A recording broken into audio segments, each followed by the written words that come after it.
Pelo sinal da Santa Cruz, livra-nos Deus nosso Senhor dos nossos inimigos. Em nome do Pai, e do Filho, e do Espírito Santo. Amém. Salmo 94.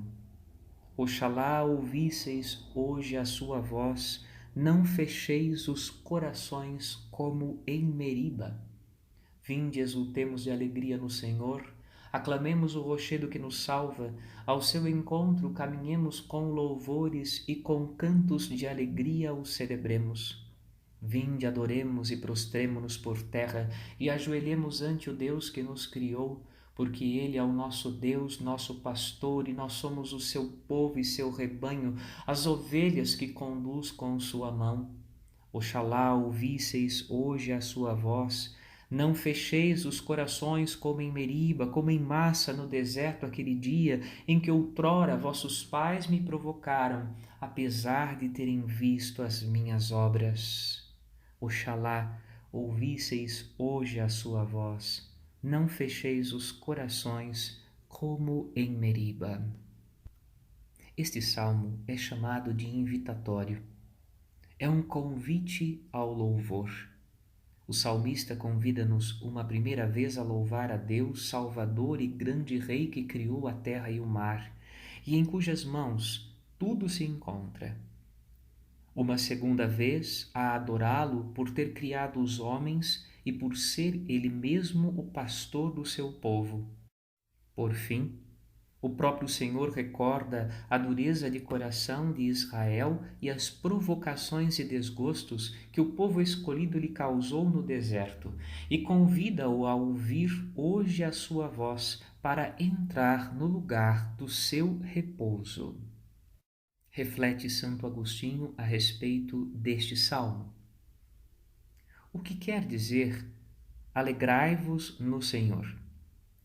Que alegria é essa? É a alegria que as palavras não podem exprimir, que escapa do nosso coração para além de nossas palavras. O júbilo é isso. Examinai bem o que se passa nas nossas canções cotidianas, que são manifestações de alegria humana. Vede como a alegria transborda de algum modo das palavras e se exprime através da voz, porque as palavras são incapazes de exprimir o que o coração sente. Se até as alegrias da terra podem fazer cantar com júbilo, como não havemos de o fazer quando nos enche a alegria de Deus e do Espírito Santo que as palavras não podem conter? Vamos à presença de Deus pela confissão. Vamos à sua presença e confessamos com nossas palavras, dando-lhe graças. A Escritura entende esta confissão através de palavras de duas maneiras: confissão de louvor e confissão de gemidos. A confissão de louvor quer glorificar aquele que é louvado. A confissão de gemidos exprime o arrependimento daquele que confessa, os lamentos. Confessar é ao mesmo tempo louvar a Deus e acusar-se a si mesmo. Nada é mais digno da palavra humana: expressar louvor a Deus e reconhecer a necessidade que tem da presença de Deus. Nada há mais profundo do que essa distinção, nada tão necessário a entender e a fazer. Louvar a Deus, que é desde sempre e para sempre, e reconhecer o quanto necessitamos da sua presença em nossa vida, na medida em que, em nossa fraqueza, sem a sua companhia, nada nos resta.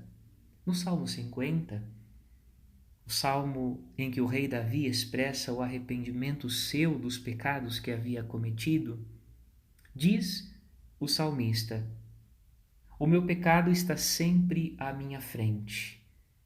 Senhor, se o Senhor retira de mim o vosso espírito, eu volto ao pó da morte. Nada mais me resta.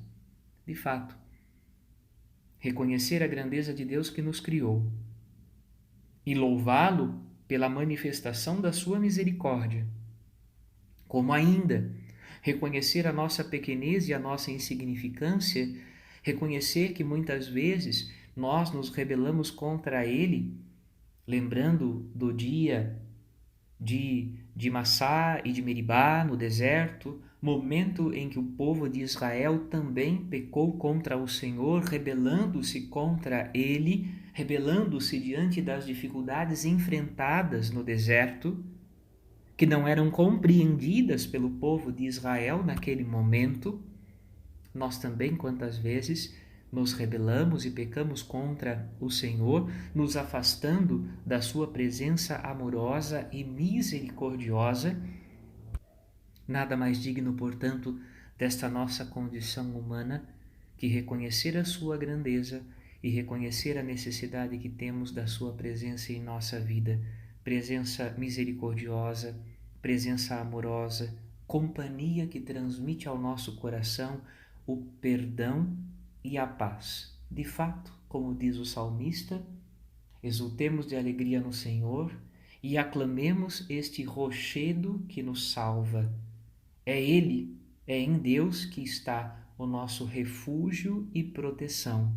E se construímos a nossa vida sobre este alicerce de proteção, de auxílio, de grandeza e de força, mas também de misericórdia, somos como o homem e a mulher prudentes que não construíram sua casa em cima da areia, mas em cima de um alicerce sustentável que garante para eles a força para serem homens e mulheres iluminados e fortalecidos pela sabedoria de Deus e pela sua graça.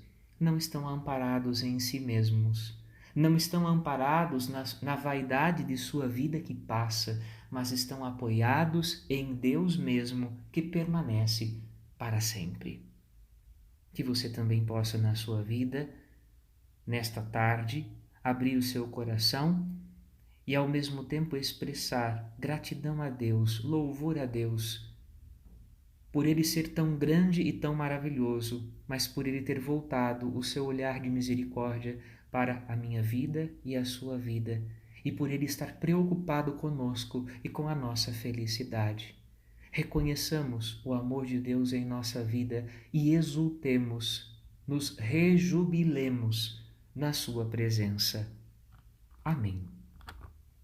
Deus te abençoe.